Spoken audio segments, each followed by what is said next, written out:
आप यहाँ पे अपने मुकम्मल वीडियो आप बेफिक्र रहे मेरे मुझे सारे जानते हैं तो सब पता है कि हम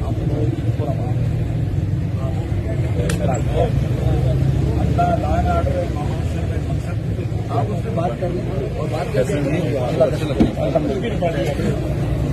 अवैध भाई, आप क्या कहेंगे इसके बारे में? यार दुख हो रहा है यार, मैंने तो बड़ा बहादुर आदमी एक्सपेक्ट किया है, जो रिएक्शन आ रहा है दुख हो रहा है। क्या उन्होंने बैठने से मना कर दिया? वो पता नहीं यार, इस वक्त वो अजीब सी सूरत हाल है कि डीएसपी साहब आए, मैंने बड़े लोग आए हैं, ये तमाम अहदेदार हैं की ड्यूटियां हैं, जिम्मेदारियां हैं, ये इन सबको किस काम में लगा दिया आपने? तो उलमा का काम है ना, आलिम दिन आए आप पुलिस वालों को भेज रहे हैं, सोच की बात। फिर आप कहते हैं जी हमारे पीछे कोई सपोर्ट नहीं है। अच्छा मैं फिर बताऊं दोस्तों को, लड़ाई झगड़ा कोई नहीं है, ख्वाहिश तो यही थी कि साथ बैठे। मुझे हैरानगी इस बात पे हो रही है कि मुझे पहचानने से इनकार कर रहे हैं जो करीब के साथी हैं और टेढ़े मुंह बात कर रहे हैं, जैसे जी आप तो बस हमारे भी हैं, तो आपसे बात देखना भी नहीं चाह रहे आपकी तरफ। मैंने पकड़ के झंझोड़ के एक बंदे को कहा तू हम दोस्त हैं भाई, हम आते रहे।